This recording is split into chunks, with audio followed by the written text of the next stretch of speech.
Hundepraxis, der Podcast mit Christina Räder. Hey und schön, dass du wieder dabei bist zu einer neuen Folge vom Hundepraxis Podcast. Und da der zweite Dummytraining-Onlinekongress noch läuft und ihr so fleißig teilt, das und was ihr da hört, mitnehmt, was euch besonders gut gefällt oder wo ihr euch vielleicht noch Themen gewünscht hättet, habe ich mir gedacht, bei der nächsten Podcast-Folge, die dann jetzt noch während der Laufzeit auch erscheint, soll es nochmal ein Beitrag werden oder sein, der im letzten Jahr auch sehr, sehr gerne angesehen wurde. Denn das ist so ein Thema, was bei uns in der Dummy-Arbeit ja wirklich viele Herangehensweisen möglich macht und oft so das Mysterium oder das Geheimnis, wie mache ich denn jetzt das und wie komme ich dazu, dass mein Hund ein sogenanntes Blind arbeitet, also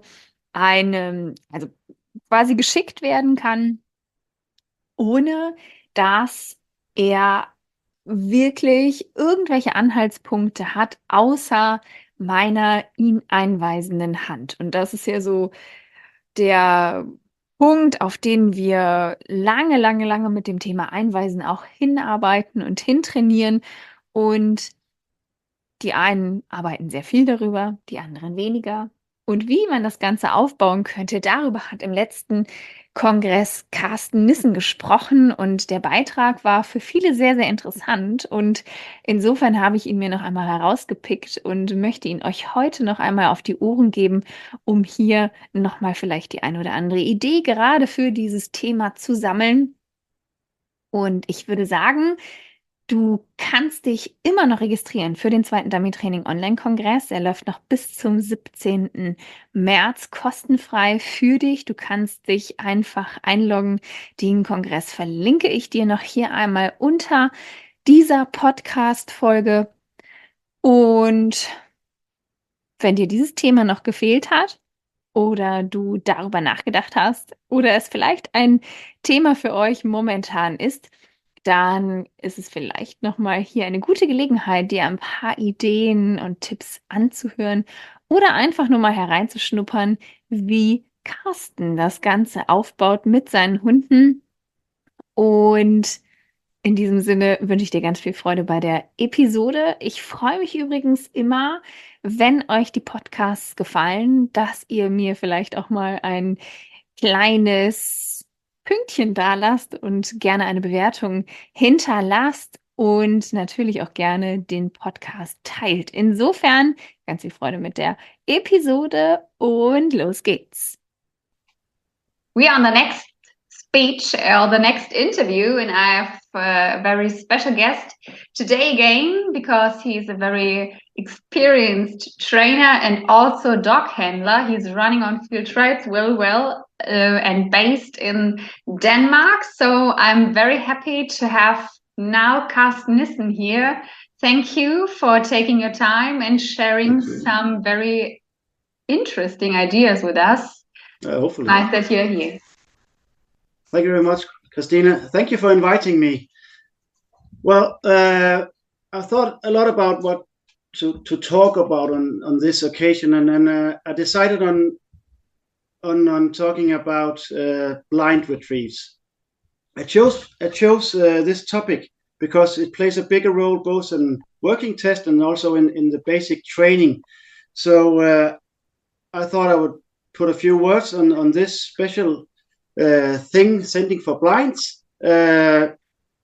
And another thing that made me think about, well, this could be a good occasion this time to talk about it, is that I see people and dogs struggling with blind retrieves. I will try to give you a bit of guidance on blind retrieves, but this is only one way to do it. So please understand that this is a way to train. There are other ways. I will give you a few ideas about how I do it, but said again, it's only one way to do it. This picture I've chosen for my presentation this is from the IWT last year, and the reason why I particularly chose this picture is this is me sending for the longest blind on the IVT, and I'm proud to say as the only person on last year I got 20 on that. So that was very successful. So this is a nice memory for me. Okay, I've chosen to tell you about, after a small introduction, the components in a blind retrieve. I've done a little mind game, and also there are a few words and some slides about the practical training. What I tend to do is to start with the end goal in mind and work backwards from there. So some of the end goals are that I would like to be able to send for a long blind in one single command. My command is go back. Some people say back, voran. I've heard it in Germany, and it doesn't really matter what you use, as long as you have, in my opinion, one single command dedicated for a blind retrieve. One of the other end goals is that I would like my dog to run with a good speed and overcome any obstacle or any distance on the way out. So any jumps, swim, or whatever my dog will meet, it will just swim or jump without any help, without any other commands. I would like to train my dog, as said, with one single command. I'm sending, go back, and it shouldn't think about if it meet any obstacles, what to do. It should just keep on going. And also, of course, another end goal is my dog runs in a straight line, from A to B in a straight line. So I don't hope this slide will confuse more than it helps, but this is some of the components I've thought about should be trained and should be in your mind when you train for a long blind. In the initial training, I like to learn my dog to focus. I use small tennis ball in the kitchen with a small puppy, and I will learn my little puppy to focus on the tennis ball, to stare at the tennis ball and lock on before I will allow my little puppy to run after the tennis ball. So this is just an initial training to get the dog an idea. Well, I have to look out, I have to lock on before I'm allowed to run. Another thing I'm training quite a lot is my setup. And with setup, I mean the way I sense, the way I stand, the way I move, and the way I use my command. And in the initial training, there are a lot of memory blinds. So it's all a building process from the little puppy learning to focus, learning my setup, and also learning to run for memory blinds. All of those components should lead to confidence. And by confidence, I mean confidence in me as a handler, so that dog should trust me. When I'm sending for a blind, it shouldn't think about anything else that, well, I know what to do, I trust you, I run. It all builds a good relationship if you train methodically and you train the same things in a way that the dog understands. You will build a great relationship. I made a circle where it states train by method. And with that, I mean, you should choose a way that you are confident with and you trust, and then you should just keep on training that way. Stick to your guns, as I've written. Find a method you like, and the dog understands, and just keep on going. Do that with repetitions, and you will build big confidence. There are different methods, as already mentioned, and some of them you can swap between, but it is very important that your dog understand what you are training, and when things goes wrong, you have an idea what to do about it. We will talk about that later. In the bottom left corner, I read formula of success, and this formula that's the little mind game. So we will move to the next slide. This is just for fun, but there is a meaning by it. I've written a formula of success. It's just a little mind game where I've written that success, a successfully blind retrieve, is D in second power. D is the dog, so the dog plays a big role. Some dogs needs a lot of trained confidence and drive. They need a lot of memory blinds. They need a lot of things that they can visually see before they are strong enough to run on true blinds. Others are born mentally very strong, so you can move faster to true blinds with those kind of dogs. H is the handler. That's your part. And your part plays a big role when it's a true blind. You are playing a big role for the dog, the trust in you, the confidence. So H is your part, and as I normally say, teamwork makes the dream work. So really here you have to make your part. R, that's a retrieve, in this case the dummy. To begin with big visible white dummies, the R is big, and in the true blind the R is smaller. Work from big R to a smaller R, so work with big visible white dummies, or visible dummies at least, and then move over to smaller dummies, and at last to true blinds. Through the right training, the trust in you, the H, will grow, and the dog will run confidently to the retrieve and will get success. So this is just a little mind game that you should think about when you are training, and when you get problems, and when you're ready to move on. Where am I in the equation? Where are the dummy, and so on. And often tell my clients to think about this little mind game. It's very important to understand that when you move on, the R is quite important, and when the dog is ready to run for a smaller R. So when the H isn't that big, the R has to be bigger. So a dog without trust and confidence needs to see see a dummy out there. So just a small mind game you can play with. Okay, the practical training. As said, back is back. One command is the goal of all the training. So I ask myself, why are people using more commands? Why are they pushing dogs when the initial goal is to use one command? And the answer I get is, well, they're trying to help the dog. They're trying to give the dog another command to understand what it should keep on running on. So people think it's a help, and it can also be a help if you train your dog to run with several commands out there. But if you want to learn your dog to run in one command, this is counterproductive. You should stick to your guns. One command, if you doesn't succeed, move closer or try again or whatever, but stick to one command. And then rather use reinforcement instead of another command.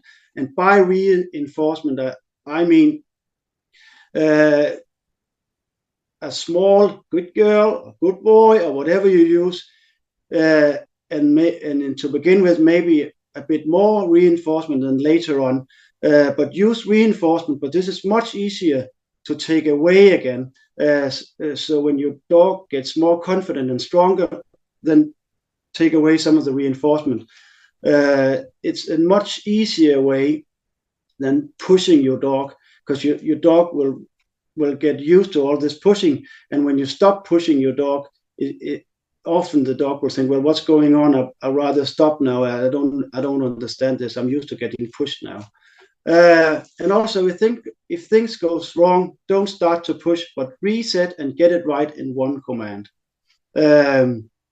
As said, this is one system, the system I train by, because I've seen other ways of doing it, build on more pressure, build on more commands. This is just an easygoing way to do it by reinforcing the dog to run, And when you move the target further away, you should, to start with, use a bit more reinforcement, and then you don't have to push your dogs.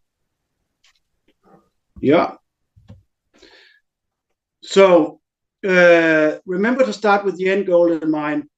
Focus first. I said I use a little puppy play game in the kitchen where the puppies learns to focus on a small tennis ball, and then later on, when we move out in the field, they've already learned the system. Well, they have to look out, and when they look out and lock on, they're allowed to run.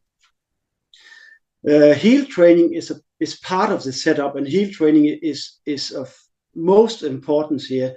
When the dog is walking nicely to heel, you don't have to mingle around when you're doing your setup. The dog is ready. When you turn around, the dog is ready to send. So heel work is very important.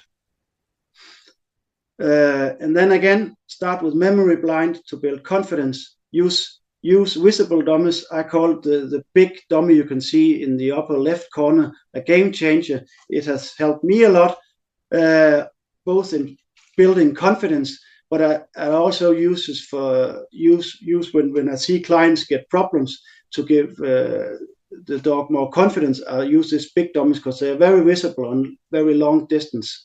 And I have one here. It's just like a normal dummy, but bigger. This is green with white tape on. I have one in white as well, but this is green with white tape on. The difference between this dummy and the normal dummy you can see beside it, it's a normal 500 grams standard dummy. This can stand on a pole, so it's a magnet on it. Whoa! So you can place it outside on very long distance, and it will stand there. And you can see it, I think, from 200 meters if it's not cover in front or anything else in front. It's fairly easy to see for. So this has been a game changer for me and for many others. And also use known areas before true blinds. So I normally use some corners with big visible dummies, and then I will go out some weeks after and use the same corners, but with blinds put out, so the dog knows the area to run to, but it doesn't have a visible dummy to look at. And then very important, train distance and speed before precision. What I see people tend to do is they are too focused on straight lines.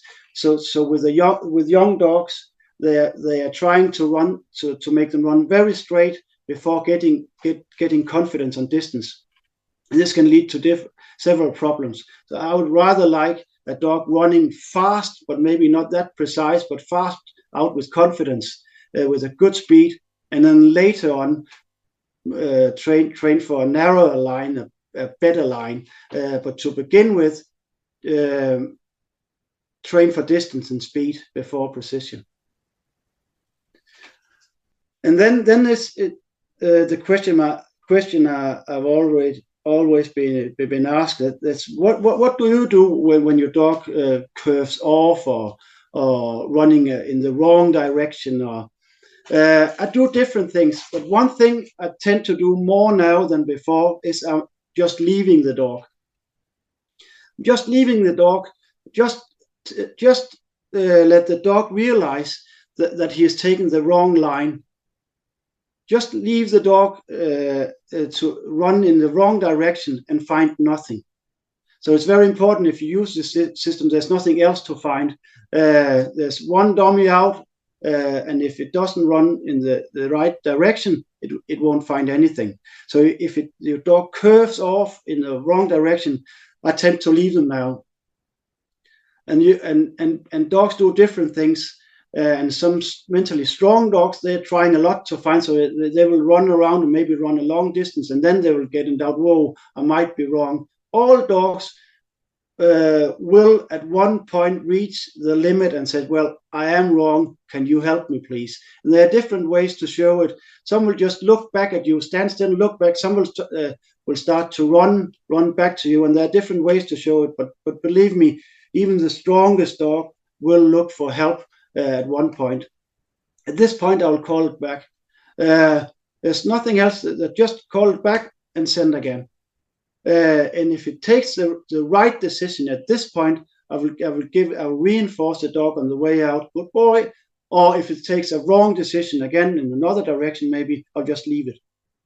It's all a learning process. And this system, the goal of this system is to build confidence in you, so the dog will believe you are right. Remember the little mind game. The dog needs to learn that H is right. You are right as a handler. You know where the retrieve is.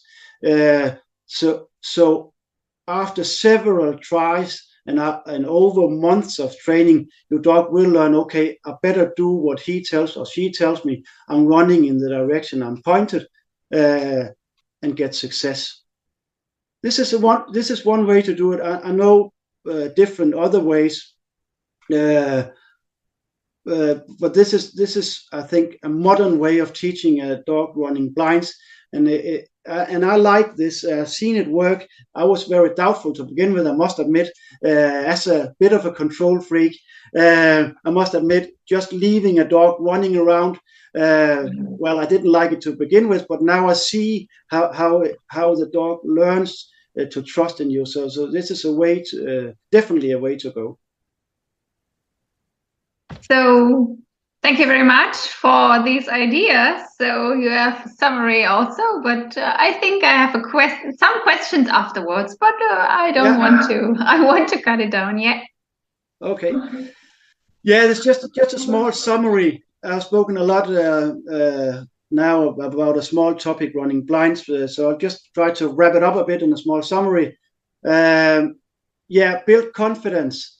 And this is not only about blind retrieve. This is also about the relationship to your dog. You should have a good relationship, and the dog should rely on you, and vice versa. You should believe in your dog. And if you don't, you need to train something to build your confidence in the dog and the dog in you. So a strong mental frame make things much easier. Yes, train a methodical system. This is both for you and the dog, but mostly for the dog, that the dog sees, oh, here we go again. I know this system. So it believes after training, after months or years of training, believes in you and the system you're training. So don't swap between different commands for sending. Don't swap between your vocal level. I have just this, I said, go back, no matter how long or short the retrieve is, or no matter if my dogs should jump or swim, it's just a go back.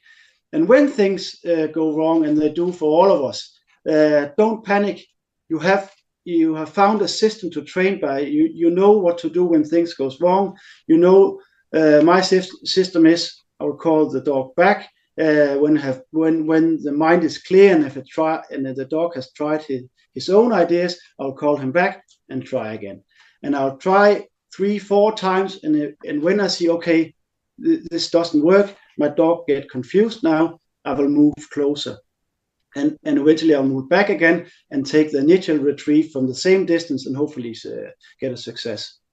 This is another one. Yeah, don't push. I use push commands, but my push command is the last card I have to play. So this is when I'm in trouble, and I learn my dog. I sit them out and I push them further away, so they know what I'm doing when I'm pushing them. But I isolate it to a training exercise where I sit them out and push them out to begin with. So it's not a part of the initial running from A to B training. There's no push commands in that training. So rather use reinforcement and guide the dog than push it further out. And then the game change the dummy is handmade for the purpose. You can contact me if you want to buy some, or I can tell you other places to get them from. And training, this is important. Training is a learning process, not a question of picking dummies. So think about when you go out and train, it's all a learning process. It's never just about to pick a dummy. When your dog picks a dummy, you should ask yourself, did I or did my dog learn something from this? So it's all a training. It's all a learning process. Even with dogs on a high level, they still learn. So think about this. It's not about picking dummies. So that was the last slide. Thank you for listening. Yeah, so, and with this dog especially, we're also very, very successful, you can say, or I think so that he it is. And of course, with many other dogs. So may I just ask some questions? Because I think there were very important things inside, and maybe just for a little bit understanding, or especially for the beginners, maybe that's always how to understand and to sort out. So of course, for experienced handlers, something is very used, or it's used to it. But you said you train from the beginning with the puppy, that you focus on tennis balls just inside. So I think it's just the focus, and then the puppy gets, of course, when you are inside, over a short distance to the tennis ball, and that's all. But how do you start outside training? Do you use more memories in front with a young dog, or do you directly begin also to train on some blinds? How do you handle it with a young dog? Yeah. As said, I use tennis ball in the kitchen to begin with, and the first training outside, that will normally be in my garden on short grass. So tennis balls are still visible on this short grass. So I'll just do the same, because when you take a puppy or a big puppy from the inside environment to the outside environment, it's a big difference.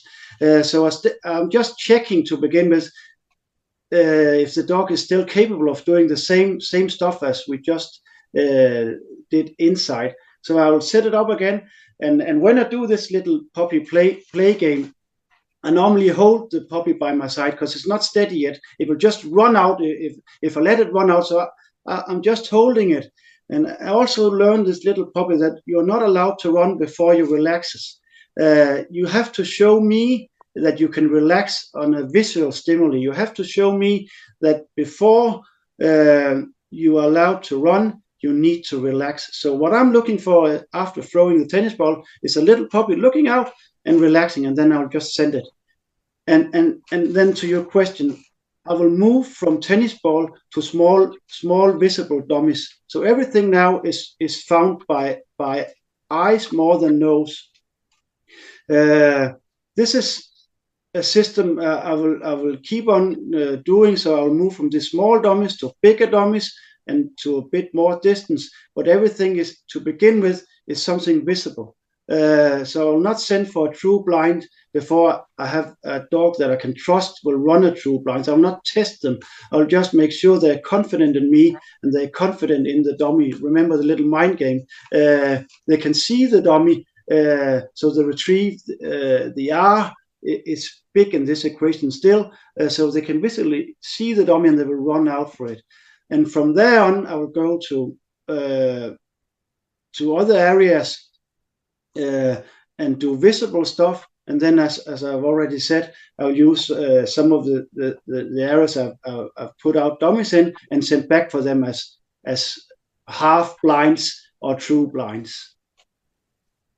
Hope okay. Yeah. So it's a mixture. Then you can always get a little bit more technical stuff, or it's a little bit more difficult for the dogs after a while. So you get there step by step. It's step by exactly. It's step by step, and you have to read your dog. You have to see when can I take next step. So some dogs are really confident, mentally strong dogs, and there's no really no idea in keeping the puppy training for a strong dog that's ready to move on. So some dogs you can move faster to longer distance and longer memory blinds and also later on to true blinds. And other dogs you need to build much more confidence in. Yeah.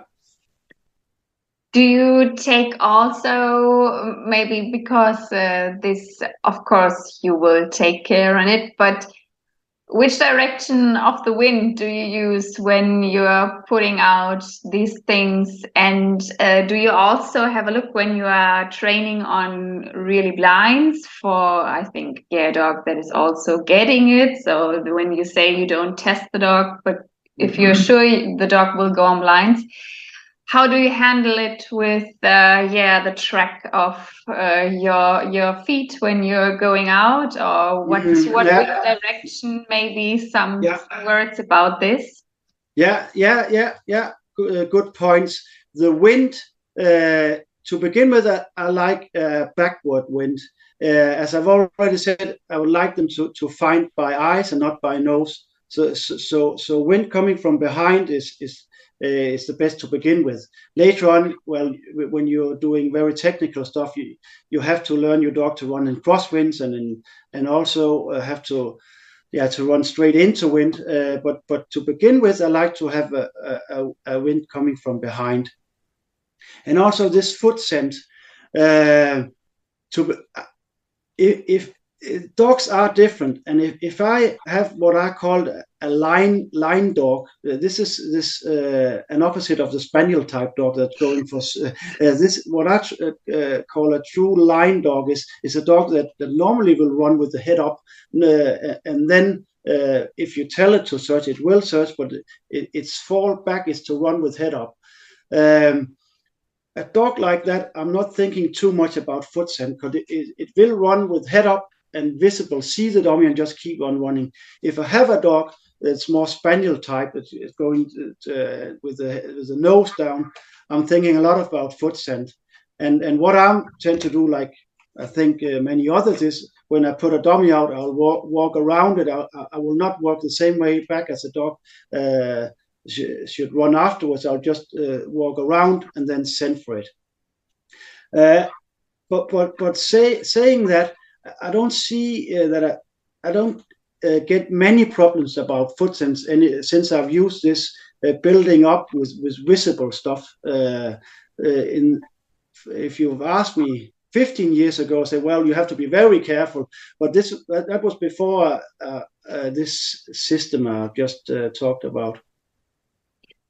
Okay, very interesting. And maybe, I know you are a trainer that is very often looking how, somebody's doing, but always taking the ideas from this to that and always mixing up how it's working out well. And so you always get some ideas and try, and then you will see what's going on. And so what was the point? Because I think, like you told now, you changed it a little bit. So you went earlier, you went more to go over the scent. And so now you're going more for the visible. What was the point that you say, okay, that's better for me to do that, or I see it in the dogs? Or what was the point that the training method would be the thing you try out now? I think we have to start somewhere else. One of the big learning points I had many years ago now is that the day that I understood it wasn't about picking dummies. It was all about learning the dog to be a part of a team, and when you go out and train, it's a teamwork. It's not about the dog picking dummies. That was a big learning point for me. And when I realized that, I also changed quite a lot of my training, and I moved over to visible stuff, because I thought initially, well, this is just a question about getting the dog out and pick a dummy. Now I understand, no, it's about confidence. It's so much about confidence. So if I can get confidence with a dog that can visibly see stuff, this is my way to do it. It's much easier for me. For me, it is much easier than pushing a dog.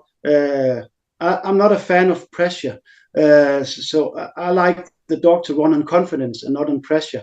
And this was just a system I found out worked well. Not me on my own. I've seen it, many other people using it, and have great success with it.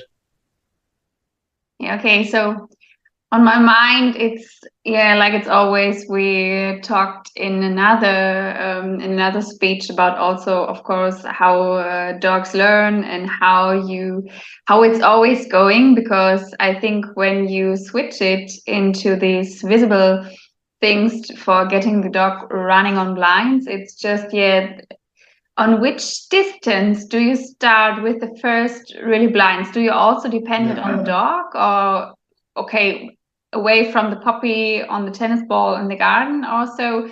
But when you say, okay, I go out and the dog gets his first blinds, so what's the distance? So I think the dog comes onto ground and can see these poles, and he's locked on and he sees it and he will run because he knows getting out there. First of all, I think my initial training is on longer distances than many others. And this goes back to what I said earlier about train for distance and speed before accuracy. I'm trying not to build in a distance barrier for the dog. I would rather see a dog run fast and long than short and precise. So when I go out on the first, either as you said on the first big white dummy standing up, or when I go out and do my memory blinds, I will start on the memory blinds with about 40-50 meters. And then I will move up to 150 meters with a confident dog running out to a dummy they either can see or have seen me put out. So I'm training on quite long distance, and this is not. I'm not expecting the dog to can run a true blind on that distance, but I'm learning the dog that if you just keeps on running, you will find a dummy out there. So in my mind, I'm trying not to build in a distance barrier. This is what happens, and I think we've all seen it. If you throw many dummies, your dog will think, well, you have to pick every dummy within the distance of 15-20 meters, or how long you can throw. So this is just something you have to think about. The things you do and the things you don't, it's all a bit of a learning process. So if you're training on short distance, you can't expect your dog to run on long distances. So I'm going fairly quickly, still on easy memory blinds or visible dummies, or maybe both, up to big distance, 150 and maybe 200 meters, just to see if it's still confident to run the last 50 meters. And this helps. I think this helps me later on when I'm working on true blinds, because as a young dog, this dog has run this distance so many times. So now it's a true blind. It doesn't get shocked or anything about distance. Yeah, okay, very interesting. And maybe just one question more. How often do you train a dog really outside? How often do you train one dog per week? Yeah, that's I think this is the most asked question I get, and I really don't have a good answer. Well, I do have an answer, and this is you have to train your dog as much as it makes sense. And this is not a really good answer for not experienced people. I say to people, look at your dog. When you go out and train, do you still have the same speed and confidence as you had a week before, a month before? Or do you see a lack of confidence, a lack of speed? Then think about, am I training too much? Or am I doing too much with this dog as such? Because training is just something. Training is just when we go out for half an hour, how long we are training. But there's also the environment the dog lives in. Has it too much to care about, too much to do, or has it time enough just to relax and load for the next training? But to give you an idea, I would like to train every second day. I'm not training every day. I would like to, but as everyone else, there's a life outside dog training. So often I can't train every dog every second day. So it's a bit less than that. And when I'm training for competitions, it might be a bit more than that. But the important thing is to really look on your dog. And some dogs you can train well every day, and they're still happy and they're just eager to run out. And other dogs, 2 maybe 3 times a week is enough. So it's different for every dog.